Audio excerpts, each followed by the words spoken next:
पहला जो आपके लिए कार्ड आया है वो है 7 ऑफ कप का।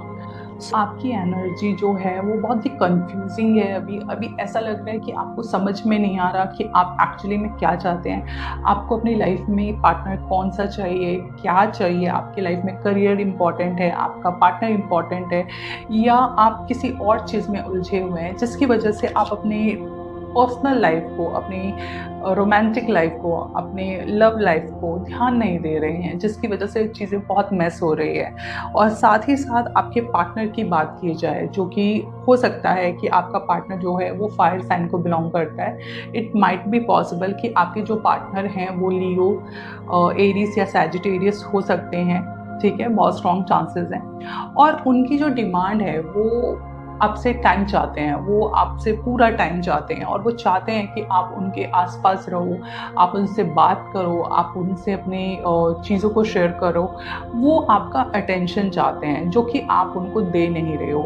ये एनर्जी वाइस वर्सा हो सकती है, ठीक है, because it's a general reading, it can be vice versa. So please आप थोड़ा ब्रॉड स्पेक्ट्रम में इस रीडिंग को लेना आप।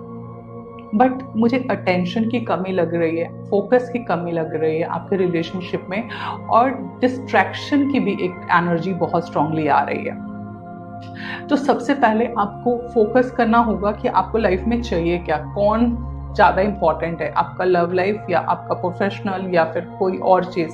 सो उस चीज़ों को आपको ध्यान देना पड़ेगा और एक बैलेंस क्रिएट करना पड़ेगा। साथ ही साथ मुझे ऐसा लग रहा है कि आप दोनों के दोनों एक दूसरे से कहीं ना कहीं नाराज चल रहे हैं। ठीक है, एक जंग सी सिचुएशन है। आपको लग रहा है कि वो आपको चीट कर रहे हैं और उनको लग रहा है कि आप उनको गलत बोल रहे हैं। तो कहीं ना कहीं एक बिटरनेस दिख रही है कार्ड्स में, एक गुस्सा दिख रहा है, एक कम्युनिकेशन गैप भी दिख रहा है। बट ये पॉजिटिव वे में भी कन्वर्ट हो सकता है। बट अभी चीज़ें थोड़ी सी रफ पैचेस के साथ चल रही हैं, बट मुझे लगता है चीज़ें इम्प्रूव होंगी। मुझे ऐसा लगता है एक एनर्जी ख़त्म होगी नेगेटिव और एक पॉजिटिव एनर्जी स्टार्ट हो जाएगी।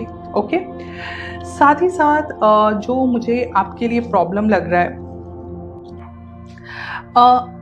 ऐसा हो सकता है कि आपका वाटर एलिमेंट बहुत ज़्यादा हो, फिर भी मुझे ऐसा आपके अंदर ना रोमांटिक फीलिंग बहुत ज़्यादा लग रही है। ओके, और आपके जो पार्टनर हैं वो थोड़े से प्रैक्टिकल हैं, वो थोड़े से स्ट्रॉन्ग हेडेड पर्सन हो सकते हैं। तो आप उनसे उस प्यार को, उस अटेंशन को चाहते हो। एक तरीके से आप चाहते हो कि वो आपको पैम्पर करें, पर वो अपने बिजी शेड्यूल की वजह से आपको पैम्पर नहीं कर पाते हैं, टाइम नहीं दे पाते हैं, और वो अपने काम में बहुत बिजी हैं, वो किसी टेंशन में या फिर अपने करियर को सेट करने के चक्कर में आपसे उतना टाइम नहीं दे पा रहे हैं। बट मुझे ये चीज़ें आपकी मंथ में ठीक होते हुए नज़र आ रही है। मुझे ऐसा लगता है ये एनर्जी आपकी ठीक हो जाएगी, और उसके बाद मुझे ऐसा लगता है आपका जो रिलेशनशिप है वो काफ़ी स्ट्रॉन्ग रहेगा। आप लोग काफ़ी अच्छे से रहेंगे, खुश रहेंगे, हैप्पीनेस आएगी। स्टार का कार्ड है जो बहुत ही पॉजिटिव कार्ड है। ये बताता है आपकी जितनी भी डिज़ायर्स हैं रिलेशनशिप से वो सारी पूरी होने की पूरी पॉसिबिलिटी हैं, चांसेस बहुत स्ट्रॉन्ग है। ठीक है, और आपका पार्टनर भी एफर्ट डालेगा। ऐसा नहीं है कि सिर्फ आप ही एफर्ट डालेंगे, आपका पार्टनर भी एफर्ट डालेगा।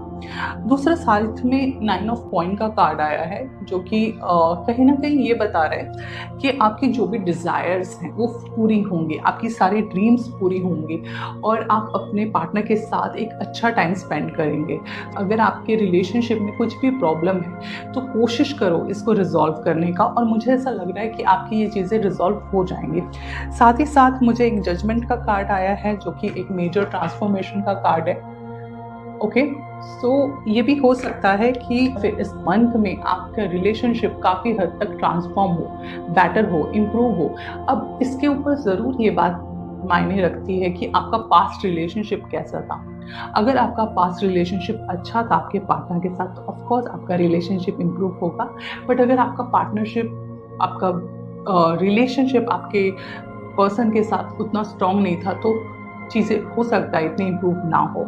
ओके, सो मुझे ऐसा लगता है कि आप लोग किसी पार्टी में जाएंगे, सेलिब्रेट करेंगे, और आपका ये मंथ बहुत अच्छा होने वाला है। आप इस मंथ को बहुत अच्छे से एंजॉय करेंगे। जो भी आप दोनों के बीच में कन्फ्यूज़न है वो चीज़ें ठीक होंगी और हर चीज़ में कॉम्पिटिशन अच्छा नहीं होता, कम से कम रिलेशनशिप में नहीं। तो रिलेशनशिप में आप अच्छे से उनके साथ डील करो और आपका रिलेशनशिप इम्प्रूव होगा।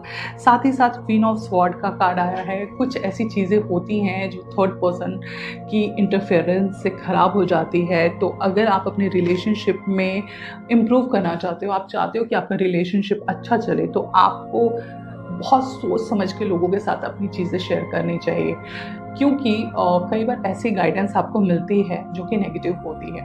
उसके लिए ऐसा नहीं है कि वो जो बंदा गाइडेंस दे रहा है वो गलत है, बट वो जिस तरीके के एक्सपीरियंस लेके आया है वो उसके बेस पे आपको गाइडेंस देता है, उसके बेस पे आपको सजेशन देता है। तो कभी भी नेगेटिव पर्सन से गाइडेंस नहीं लेना चाहिए, क्योंकि वो हमेशा नेगेटिव गाइडेंस ही होती है। ओके, सो सही चीज़ के लिए सही सजेशन लेना ज़रूरी है और सही पर्सन से लेना बहुत ज़रूरी है, ठीक है? तो जब भी आप गाइडेंस लेते हैं, मेक श्योर कि आप जिससे लें वो बहुत ही करेक्ट पर्सन हो। लाइफ के किसी भी एलिमेंट में, लाइफ के किसी भी इवेंट पे सही पर्सन को चूज़ करना बहुत इम्पॉर्टेंट है। ओके, और आप बहुत मैच्योर होते हैं, बहुत कॉम्पिटिटिव होते हैं और इस क्वालिटी को आप यूज़ करें in a better way, not in a relationship. Relationship में अगर आप कंपटीशन करेंगे तो आप हमेशा हारेंगे। Okay, all the very best for this month. आपका रिलेशनशिप इम्प्रूव हो और आप अपने बीच के जो भी मिसअंडरस्टैंडिंग है उसको इम्प्रूव कर लें, अच्छा कर लें, ठीक कर लें। और जिनके बीच में कोई टेंशन नहीं है, कोई प्रॉब्लम नहीं है, उनके लिए ये मंथ बहुत अच्छा रहने वाला है। ओके, सो इसी नोट पे मैं ये वीडियो